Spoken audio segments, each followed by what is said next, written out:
किरमिरारे जिला स्तरीय समवाय सप्ताह पालन। झारसुगुड़ा जिला लैकेरा थाना अंतर्गत किरमिरा सेवा समवाय समिति परिसर में 72तम निखिल भारत समवाय सप्ताह पालन हो जाइछि। एही शुभ अवसर में झारसुगुड़ा विधायक टंकधर त्रिपाठी मुख्य अतिथि भाव में जोगदे समवाय पताका उत्तोलन कर सप्ताह पालन शुभारंभ करथिले। एही सप्ताह पालन चलित मास 20 तारिख पर्यंत पालन हेबो। यह सह किरमिरा सेवा समवाय समितिर नूतन कार्यालय को उद्घाटन करथिले। सप्ताह पालन अवसर में मुख्य अतिथि कहिथिले समवाय समिति मानकरे अधिकरु अधिक हिताधिकारी नाम पंजीकरण करी सरकारकर विभिन्न योजना लाभ नियंतु कहिथिले।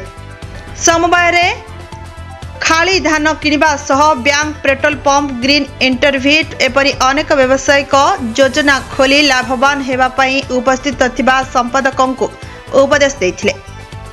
अन्यमानक मध्यरे डीआरसीएस ममता रानी कुजुर, एआरसीएस रमेश चंद्र टपो, नारबाड़ डीडीएम तापस बेहरा, ब्लॉक अध्यक्ष कृष्णप्रिया साहू, लैकेरा समवाय बैंक प्रबंधक कौशिक प्रधान,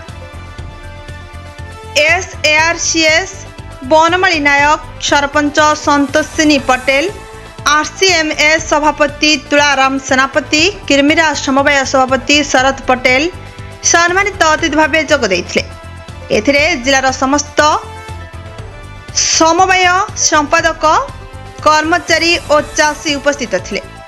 किरमिरा समवाय दायित्व रे थिबा संपादक गंगाधर बेहरा, कर्मचारी नरेश पटेल, गोविंद किसान रथ काहाली सहयोग करथिले।